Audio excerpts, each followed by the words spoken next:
P గన్నవరంలో జెండా పాతేదెవరు? వైసీపీకి అక్కడ ఎందుకు ఇబ్బందికర పరిస్థితి కనిపిస్తుంది? కూటమి అభ్యర్థి మెజారిటీపైనే రాజకీయ వర్గాల్లో చర్చ సాగుతుందా? గిడ్డి సత్యనారాయణపై ప్రత్యర్థి పార్టీ చేస్తున్న కుట్ర వర్కౌట్ అయ్యేలా లేదా?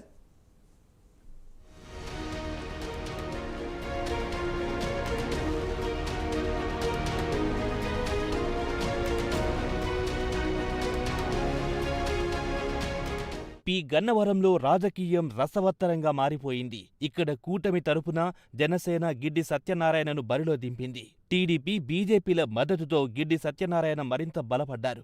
3 పార్టీల క్యాడర్ సపోర్టు, అలాగే గతంలో అధికారంలో ఉన్నప్పుడు తాను సంపాదించుకున్న మంచి పేరు ఆయన ప్రచారానికి బ్రహ్మరథం పట్టేలా చేస్తున్నాయి. నియోజకవర్గంలో సత్యనారాయణ ప్రచారానికి వెళ్తే ప్రజలు తండోపతండాలుగా వచ్చి ఆశీర్వదిస్తున్నారు. పి గన్నవరంలో ఎగిరేది జనసేన జెండాయన్న ధీమా కూటమి శ్రేణుల్లో కనిపిస్తోంది.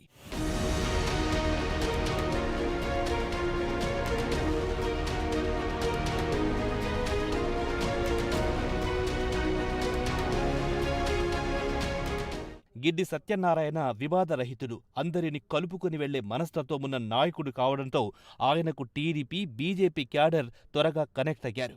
అయితే ఇక్కడ వైసీపీ నుంచి గత ఎన్నికల్లో గెలిచిన కొండేటి చిట్టిబాబుకు ఈసారి జగన్ టికెట్ ఇవ్వలేదు. దీంతో చిట్టిబాబు జగన్కు ఝలకిస్తూ కాంగ్రెస్ తీర్థం పుచ్చుకుని ఆ పార్టీ నుంచి బరిలో దిగారు.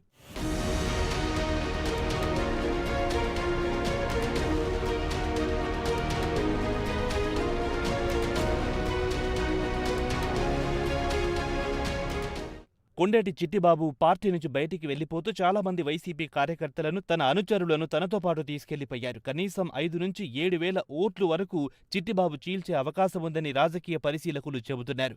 ఇప్పుడు ఇదే పి గన్నవరంలో వైసీపీని కలవరపెడుతోంది. చిట్టిబాబును బుజ్జగించి పార్టీలోనే ఉండేలా చేసుకోవడంలో వైసీపీ అధిష్టానం పూర్తిగా విఫలమయ్యింది. దీంతో ఆయన కాంగ్రెస్లో చేరిన నాటి నుంచి వైసీపీకి చుక్కలు చూపిస్తున్నారు.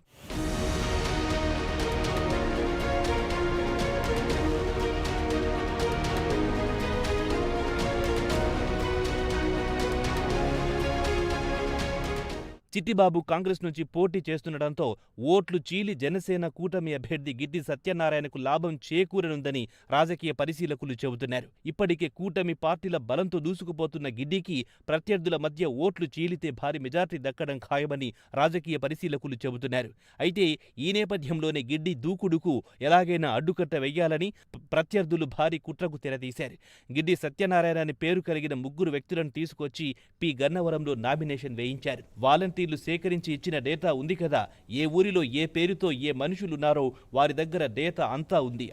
అయితే వైసీపీ ఎన్ని కుట్రలు పన్నినా గాజు గ్లాస్ గుర్తు మీదే ఓటు వేసి గిడ్డి సత్యనారాయణను భారీ మెజార్టీతో అసెంబ్లీకి పంపుతామని పి గన్నవరంలో వినిపిస్తున్న టాక్. చూడాలి మరి మున్ముందు పి గన్నవరంలో రాజకీయం ఏ మలుపు తిరుగుతుందో అన్నది.